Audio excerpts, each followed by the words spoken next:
Je vais lire le poème, vous écoutez attentivement, en même temps vous tracez la liaison. Moi j'irai dans la lune avec des petits pois, quelques mots de fortune et Blanquette mon roi. Nous dormirons là-haut, un petit peu de guingois, au grand pays du froid, où l'on voit des bateaux retenus par le dos. Blanquette sur mon cœur m'avertira de l'heure.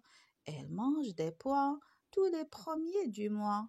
Elle claque du bec tous les minuit moins 7. Pas besoin de fusée, ni de toute une armée. Je monte sur Blanquette, hop, on est arrivé.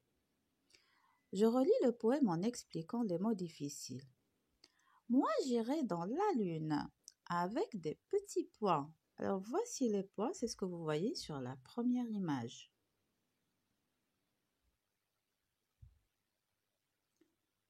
Quelques mots de fortune. Que veut dire fortune? Fortune, ça veut dire une grande richesse. Il rêve d'être chercheur d'or pour faire fortune, ça veut dire pour avoir beaucoup d'argent. Et Blanquette, mon roi. Voilà une oie, c'est ce que vous voyez sur la deuxième image.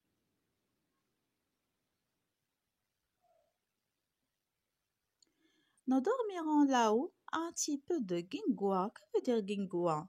Guingois, c'est un adverbe. On dit une chose de guingois, ça veut dire une chose qui n'est pas déposée d'une façon adroite et correcte, qu'elle est de travers ou penchée.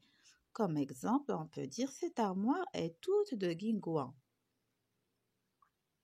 Au grand pays du froid, où l'on voit des bateaux retenus par le dos. Blanquette sur mon cœur m'avertira de l'heure.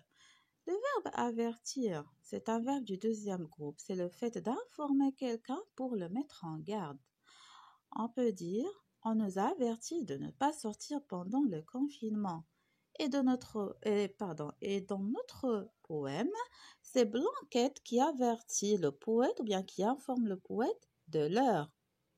Elle mange des pois tous les premiers du mois. Elle claque du bec. Que veut dire claquer ou bien claque? Claquer, c'est un verbe du premier groupe. C'est le fait de produire un bruit sec. On peut dire un as claque les doigts. Tous les minuit moins 7, pas besoin de fusée ni de toute une armée. Alors, voici la fusée, c'est ce que vous voyez sur cette image. Et c'est ce qu'on utilise normalement pour aller à la Lune.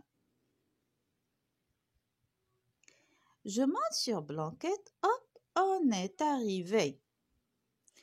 Je vous invite à relire bien le poème et après, vous répondez aux questions suivantes. Quel est le titre de ce poème? Que nous raconte le poète dans ce poème? Sur quelle monture voyage le poète? Une strophe de 4 vers s'appelle un quatrain. Combien comptes-tu de quatrains dans ce poème? Dans le premier quatrain, avec quoi riment les mots lune et pois? Vous savez que veut dire rime? Ça veut dire les mots qui ont le même son à la fin.